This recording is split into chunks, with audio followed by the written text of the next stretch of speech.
Clara hadn't stepped foot inside Westfield National Bank for nearly 2 years, so just standing in the lobby made her palms sweat. The fluorescent lights hummed above her as she held out the object that had her stomach in knots, an ancient, worn-down bank card. The numbers were nearly scratched off, the plastic bent from years of neglect. She felt ridiculous even presenting it, and her trembling hands made it worse. She approached the counter, trying to steady her breathing. I'm not sure if this still works," she whispered, sliding the card toward the teller. Banks, an older man with silver hair and a calm, almost grandfatherly face, gave her a polite smile as he picked it up. "No problem, miss. Let's take a look." He swiped the card. The smile vanished. First, Clara thought maybe the machine had simply jammed. But then the color drained from Mr. Banks' face so rapidly it was like someone had pulled a plug. He stared at the screen, blinked, then stared again. His lips parted slightly. His hand froze on the edge of the counter. Clara's heart thudded. Is something wrong? He didn't answer. Instead, he swallowed hard and lifted his eyes toward someone behind Clara. She turned just enough to notice 2 security guards suddenly materializing near the velvet rope line. Broad-shouldered, arms crossed, eyes locked on her as if she'd triggered some sort of silent alarm. Other customers had noticed too. Whispering spread like wildfire. "What's happening? Must be fraud. Did she steal something?" Clara's cheeks burned. The ground felt unsteady beneath her feet. She opened her mouth but nothing came out. Her mind was already spiraling. Oh my God. Did someone use my identity? Did something illegal happen with this card? Am I being arrested? Mr. Banks cleared his throat, the sound tight and forced. "Miss Clara, is it?" "Yes," she managed. "I'm going to need to ask you a few identity verification questions," he said, voice strangely formal now. "For your safety." "For my safety." Clara nodded, though her pulse pounded so loud she could barely hear herself speak. She answered the questions, her address, date of birth, last known transaction, but Mr. Banks still looked shaken, as if every answer only confirmed something that made him even more uneasy. Finally, he stepped out from behind the counter. "Please come with me." The security guards flanked her immediately, not touching her, but close enough that she felt trapped. Customers stared openly now as Clara was guided through a side door and into a narrow hallway that smelled faintly of carpet cleaner and old paperwork. Her breath hitched. I didn't do anything wrong," she whispered, but no one acknowledged it. They ushered her into a small private office, the blinds pulled shut, the air tense and still. Clara sat down, terrified, her mind racing with every possible worst-case scenario. What on earth was happening? But let me tell you how I got to that moment. Let me tell you about the 3 days before I walked through those bank doors, before my entire life turned upside down. 3 days earlier, Clara had stood on the front porch of what used to be her home, the place she had poured 12 years of her life into. Now she stood there shivering, not from the cold, but from the numbness spreading through her chest. Richard blocked the doorway, one hand on the frame as if guarding it from her. And beside him, wearing one of Clara's old silk robes as if she owned the place, stood Leslie. Leslie didn't bother to hide her smirk. "Clara," Richard said, voice clipped, formal, emotionless. "This isn't working anymore. It's better for everyone if you leave." Leave as if she hadn't already been replaced. As if the last 12 years, the nights she stayed up helping him with presentations, the career promotions she turned down so she could support his ambitions, the sacrifices she made, meant absolutely nothing. "Richard, please," Clara whispered. "Can we just talk? You can't seriously be doing this." He sighed, annoyed that she was even speaking. "Everything is already handled. The house is in my name. The cars are in my name. The accounts. All in your name," she finished, her voice cracking. "Because you said it was easier that way. Because you said you'd take care of us." He didn't deny it. He didn't even look guilty. "I'm sorry, Clara," he said, though there was no sorrow in his eyes. "But you need to go. Leslie and we want a fresh start." Leslie tightened her grip around his arm, resting her head lightly on his shoulder as if she were comforting him. "It's for the best," she added, her voice dripping with false sympathy. Richard nudged the small suitcase toward Clara with his foot. One suitcase. 12 years of memories shoved into a single-wheeled rectangle. Everything else, her furniture, her books, her clothes, the life she built, was now his. She picked up the handle with shaking hands, biting the inside of her cheek to stop herself from breaking down. She would not cry in front of them. She refused to give them that satisfaction. Richard shut the door before she reached the bottom step. The motel room smelled like old cigarettes and damp carpet. The walls were so thin she could hear every cough, every TV commercial, every argument from the neighboring rooms. The bed creaked when she sat on it. The sheets felt like cardboard. Clara counted her money twice. $43, that was all she had left after paying for 2 nights. Enough for one more night if she stretched it. Maybe. She lay awake for hours, staring at the flickering neon sign outside her window. Sleep wouldn't come, not with her future collapsing around her, not with the gnawing ache in her chest around 3 a.m., unable to lie still any longer. Clara pulled her suitcase onto the bed and began checking her belongings again. She wasn't sure what she was looking for. Hope maybe. Something she'd missed. That's when her hand brushed against the inside pocket of her old denim jacket. Something was there, a small yellowed envelope her breath caught. She recognized the handwriting immediately. Angled, firm, unmistakably her father's. She slipped it out, her fingers trembling, and opened it gently. Inside was a single note, written years ago in her father's careful script. Keep this safe. Use it when you really need it. She stared at the words for a long moment, swallowing the sudden lump in her throat. When she reached inside the envelope, she found the old bank card. Worn, faded, almost forgotten. I figured there might be $50 on it, maybe $100 if I was lucky. Enough for a few more nights in this terrible motel. Enough to buy some time while I figured out what to do next. I had no idea that card held a secret that would change everything. Back in the small private office at Westfield National, Clara's hands wouldn't stop shaking. The air felt too still, too heavy. Mr. Banks sat across from her, his fingers steepled. His expression an uneasy mixture of caution and awe, like he was afraid the truth might break her. "Miss Clara," he began carefully, "I need you to remain calm. What I'm about to show you is unusual." He turned the monitor toward her. Clara leaned forward, expecting maybe an overdraft fee, maybe some clerical error, maybe, if she was incredibly lucky, a couple $100. But then she saw it, her brain froze, she blinked. Then leaned closer. There on the glowing screen sat a number so large it didn't feel real. 47 083 552.17. She counted the digits once. Then again. Then a third time because her eyes must have been lying. Her throat went dry. That says 47 million. Her voice came out thin and broken, barely more than a breath. Mr. Banks nodded. Clara gripped the edge of the desk as the room tilted. The security guard near the doorway took a step forward, ready in case she fainted. She wasn't sure she wouldn't. $47 million. In her name. It was impossible. Completely impossible. "My father died with nothing," she whispered, struggling to make sense of it. "We ate pasta 4 nights a week because it was cheap. His boots were held together with duct tape. We could barely afford gas some weeks. This can't be right." Mr. Banks inhaled slowly. "Clara, your father's financial situation during your childhood is not uncommon for people who own land but don't have liquid assets." She stared blankly. "What do you mean?" "Your father owned property. A substantial piece of land on the east end of town." Clara blinked at him. "The swamp." A tiny smile flickered across his face. "It isn't a swamp anymore. It's the Hartley Tower business complex." Clara's jaw dropped. She'd seen that place on the news. Glass skyscrapers, luxury restaurants, corporate headquarters, a multi-billion-dollar development. 17 years ago, Mr. Banks continued, your father made a deal with the developers. He refused a direct buyout. Instead, he negotiated something rare, a 5% lifetime profit share for 20 years. 20 years.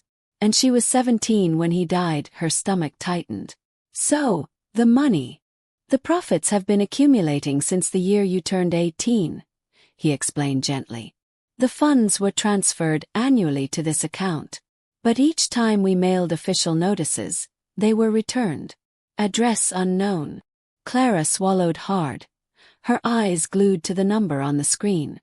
All those years of poverty, all those years of believing her father left her with nothing but memories and a box of keepsakes.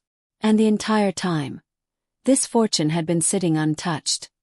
17 years of compound growth, Mr. Banks added. No withdrawals, no activity, waiting for you to find it. Clara pressed a hand to her mouth, overwhelmed by a wave of emotion. Shock, grief, disbelief, and something she hadn't felt in days. Hope her father had left her something. Something massive. Something life-changing, but before she could speak, Mr. Banks's expression shifted again, this time darker, heavier. Clara, there's something else you need to know. The hairs on her arms stood up. He leaned forward, lowering his voice. Your father wasn't the only one aware of this account. And the reason your life has suddenly become complicated is not a coincidence. Clara's heartbeat stuttered. But the revelation wasn't finished. Mr. Banks had more to tell me. Something that would explain why Richard had been so cruel, why the divorce had been so ruthless. Someone had been looking for this money. Clara stared at Mr. Banks, still trying to absorb the magnitude of the discovery when he cleared his throat and turned the monitor back toward himself. There's more, he said quietly. 3 months ago, someone attempted to access this account using your personal information. Clara's heart dropped. What? Who? He tapped the desk with 2 fingers, the motion sharp and tense. We can't say with absolute certainty who made the attempts, but the system flagged it as suspicious. Multiple verification questions were answered incorrectly. The individual tried to reset the PIN, and when that failed, they attempted to request a balance confirmation. Her pulse quickened. 3 months ago, she echoed. That's right before your divorce was filed, Mr. Banks finished gently. The room went cold. Clara felt the blood drain from her face, a sick realization creeping up her spine like ice. Richard hadn't just woken up one day and decided he didn't love her. He hadn't just fallen into Leslie's arms. He had been planning, preparing, investigating. Mr. Banks continued. The trust your father set up was very specific. The funds legally belong only to you, not to a spouse, not to a guardian, not to any future claimant. Only you. So Richard couldn't touch it, Clara whispered. Not a cent, Mr. Banks confirmed. The truth slammed into her like a punch. Richard had known, or at least suspected, that her father had left something behind. He must have dug into the land sale records, traced transactions, hired someone to dig further. He had found something, just not enough to access the account directly. Clara's stomach twisted. The cruelty of the divorce wasn't emotional impulse. It had been strategy. Destroy her emotionally, strip her of stability, make her desperate, push her into a corner so she would come crawling back to him for help. And then, after she trusted him again, he would suggest they share whatever she inherited. Out of guilt, out of gratitude, out of habit from 12 years of being controlled. He hadn't needed access to the account. He had been planning to access her. Hours later, Clara sat in the office of Mr. Patterson, a seasoned attorney with steel-gray hair and a voice that never wavered. He listened patiently as she recounted everything. When she finished, he leaned back and steepled his fingers. I had a suspicion, he said, but let's verify. He pulled up court filings on his screen, scrolling through Richard's submitted documents. Then he clicked through public records, PI licensing logs, and recent payments flagged in the divorce disclosures. There, Patterson said, tapping the screen. Private investigator charges. 7 of them. All from the months leading up to the divorce. Clara's lungs tightened. He really did look into my father. Patterson nodded grimly. He traced the land sale. He requested archives from the county office. He pulled development reports. Everything points to the same conclusion. Your husband suspected your father had made a deal worth money. He couldn't find the account, so he assumed you had access to it. When he realized you didn't, he destroyed your sense of stability, hoping you'd turn to him later. Clara sat back, the truth burning through her like wildfire. Richard hadn't just betrayed her. He had orchestrated her downfall. His plan was diabolical, she whispered. Patterson gave a slow, resolute nod. But he made one critical mistake. She looked up. He underestimated how long it would take you to find that account. And now that you have, there's nothing he can do. The money is yours, completely and legally yours. Clara exhaled shakily, but the relief was short-lived. Patterson's expression didn't soften.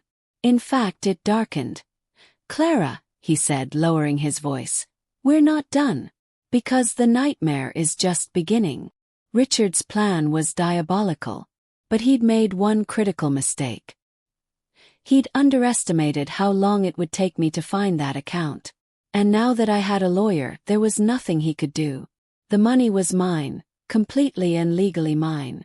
But the nightmare was just beginning. Clara checked into the hotel under a false name. Anna Lorne, a name she'd chosen in 10 panic seconds at the front desk. The marble lobby gleamed with gold accents, the kind of place she'd only ever seen in magazines. Her suite was bigger than the apartment she once shared with Richard, decorated with velvet chairs, soft lighting, and a balcony overlooking the city skyline. But the moment the door clicked shut behind her, the silence felt suffocating. She sat on the edge of the pristine bed, took out her new prepaid phone, and powered it on. IT rang within minutes. Unknown number. Then another. And another. By noon. It was ringing every 3 minutes. Old co-workers she hadn't heard from in years suddenly wanted to catch up.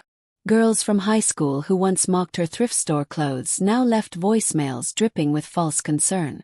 Even a distant cousin she barely remembered called, saying he'd been thinking about her lately and wanted to reconnect.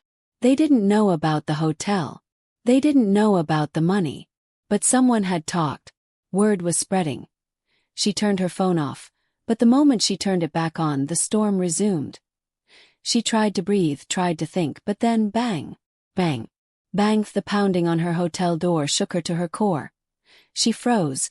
Then a voice, loud, furious, unmistakable. Clara, I know you're in there. Richard, her stomach dropped. How had he found her? She backed away from the door as he continued shouting. You think you can hide? That money is family money, Clara. Your father would have wanted me to have access to it too. She wanted to scream back through the door that her father wouldn't have trusted Richard with a jar of pennies, let alone millions. But fear glued her to the floor. Open the door, he yelled, slamming his fist against it. You owe me after everything I've done for you. Hotel security arrived within minutes, voices firm and controlled as they ordered him to step back. Clara pressed herself against the wall, listening as Richard cursed, argued, and tried to push past them. Sir, you need to leave, one guard said. Richard's voice cracked with rage. She can't do this. I'll sue you, Clara. His shout echoed down the hallway as they escorted him toward the elevator. Do you hear me? I'll sue you. Then silence. Clara exhaled shakily, tears stinging her eyes. Not from sadness, but from the terrifying realization that no matter where she hid, he would keep coming. She barely had time to gather herself before her phone buzzed again. Judith, her sister. Her estranged sister. 8 years without a single word. Clara hesitated, then answered. Hello. Judith didn't waste time. Oh. You're the golden child again. Clara's chest tightened. Judith. What do you want? What do I want? Her sister snapped. Half. I want half. Dad would have given it to me if he'd cared about me at all. But no, you were always his favorite. Clara felt the old familiar ache. Judith, it's not that simple.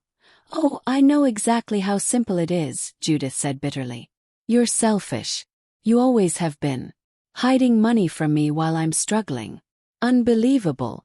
I didn't even know about it until. Save it. Judith hung up. The silence that followed was worse than the shouting.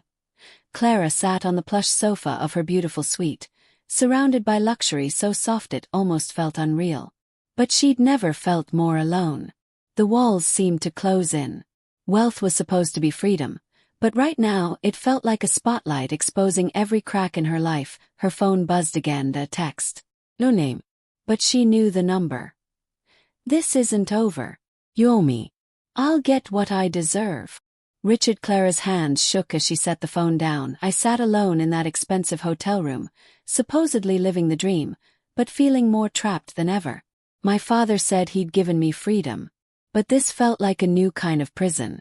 And I was about to discover just how many people would try to keep me locked inside it.mr. Patterson's conference room looked more like a war room than a legal office. Documents were spread across the long wooden table. Financial reports, property assessments, loan defaults, credit statements, business filings, even screenshots of Richard's emails. Each page was a weapon, and if Clara chose to use them, she could dismantle Richard's entire life piece by piece. Patterson tapped one folder with the blunt end of his pen. This one, he said, is his personal line of credit. Delinquent. You could buy the debt and call it in immediately. He moved to the next. This is the mortgage on his new house with Leslie. Adjustable rate. If you purchase the lien, you could legally foreclose in 60 days. Another folder. And here, his business accounts. If you take ownership of the outstanding loans, you can force an audit. He won't survive one. Not financially. Not professionally. Clara stared at the mountain of paperwork. Map. A blueprint for revenge. It was so easy. Too easy. All she had to do was sign. Her fingers hovered over the pen. A dozen memories flooded in. Richard standing in the doorway telling her to get out, Leslie smirking behind him, the single suitcase shoved at her feet. His voice echoing in her head. You owe me. I'll sue you. I'll ruin you. Part of her wanted to destroy him as thoroughly as he had destroyed her.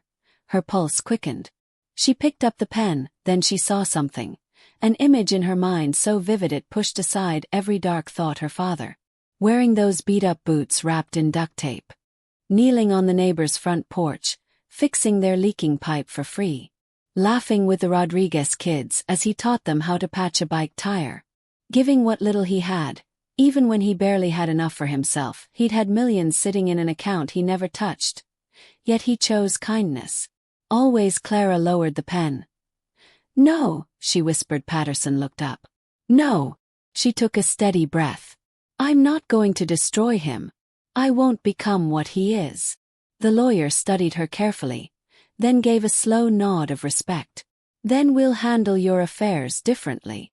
2 weeks later, Clara sat in a different office, one she had leased herself. Clean white walls, sunlight pouring through tall windows, and a small brass plaque on the door. Second Chances Foundation. Support for women starting over. It felt right. It felt like something her father would have been proud of.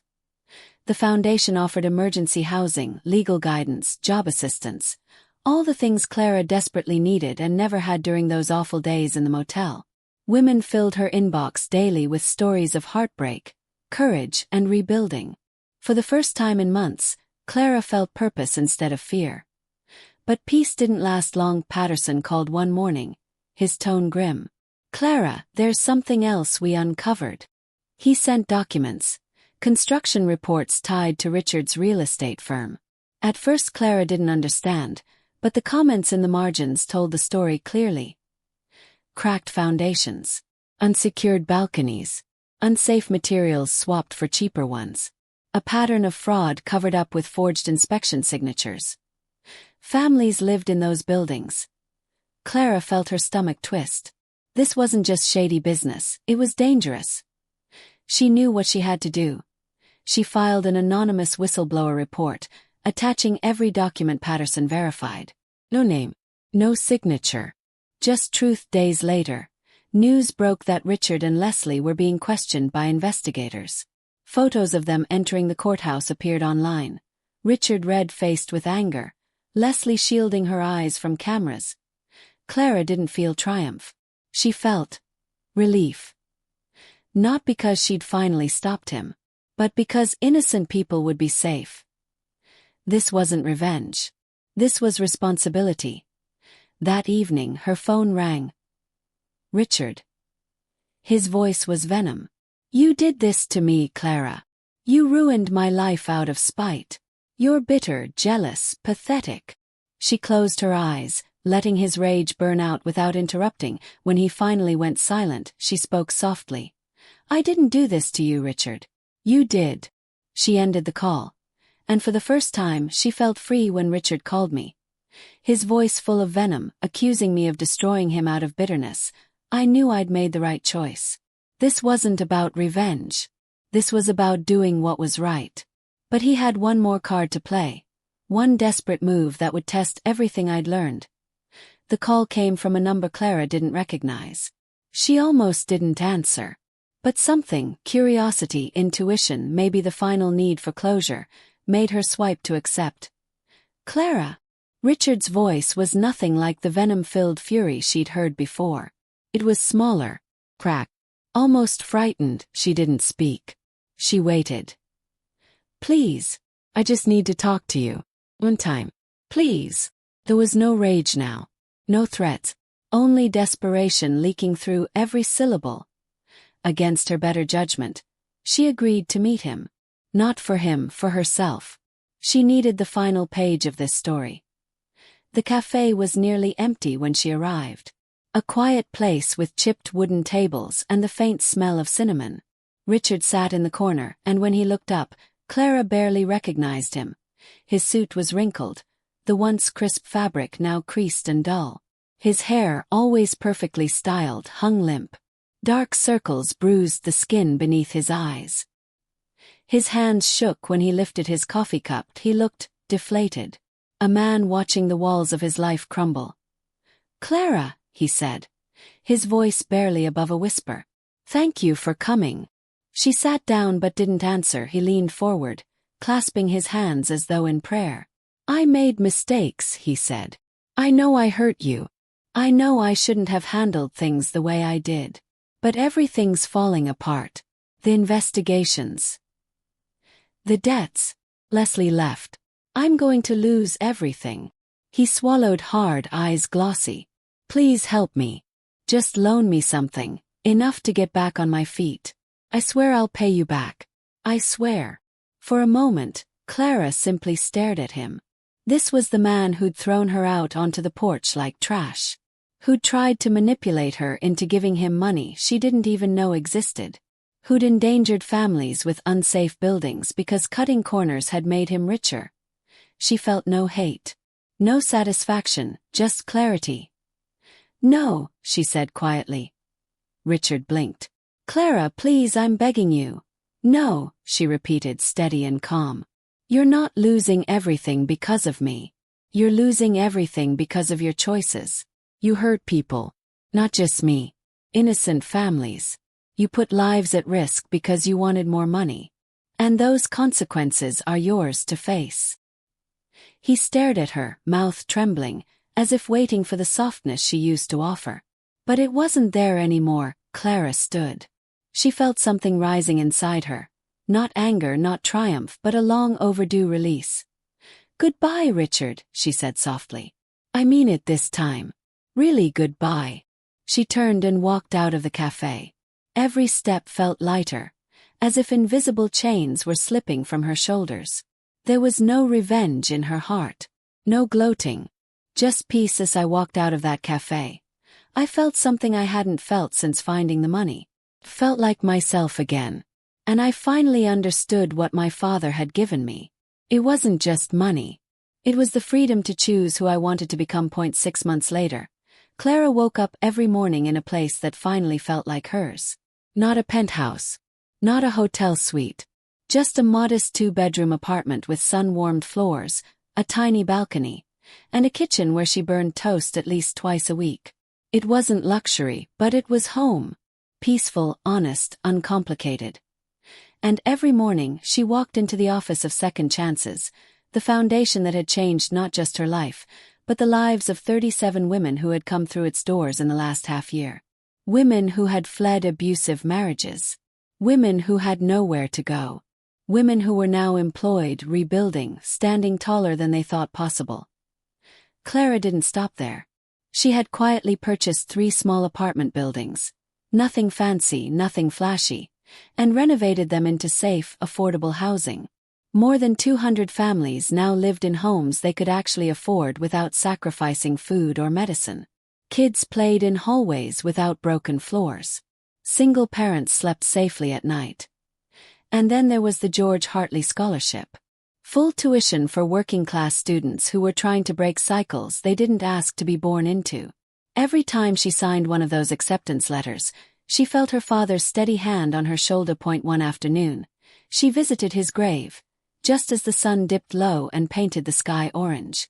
She brought yellow roses, his favorite. She brushed fallen leaves off the headstone and knelt beside it. "Dad," she whispered, "I finally understand. You were teaching me that kindness matters more than comfort. That what you give to the world defines you more than what you keep." Later that week, she met one of the first scholarship recipients, a shy young woman named Marissa whose father worked as a janitor at the local high school. Marissa's hands shook as she told Clara she'd be the first in her family to go to college. Clara smiled gently. "Make yourself proud. And when you can, help someone else someday. That's how this continues." That evening, Clara stood at her apartment window, watching the city lights shimmer like a constellation brought down to earth. But for the first time, she didn't feel small beneath them. She felt connected. She understood now. Wealth wasn't measured in bank balances but in lives changed, in futures built, in hope restored. Her true freedom didn't come from the $47 million. It came from finally knowing her purpose. "I was Clara Morton, daughter of George Hartley, and I was finally free. Not because I had millions in the bank, but because I'd learned what my father spent his whole life trying to teach me. The richest person isn't the one with the most money. It's the one who knows how to use what they have to make the world a little bit better." And that was a lesson worth more than $47 million.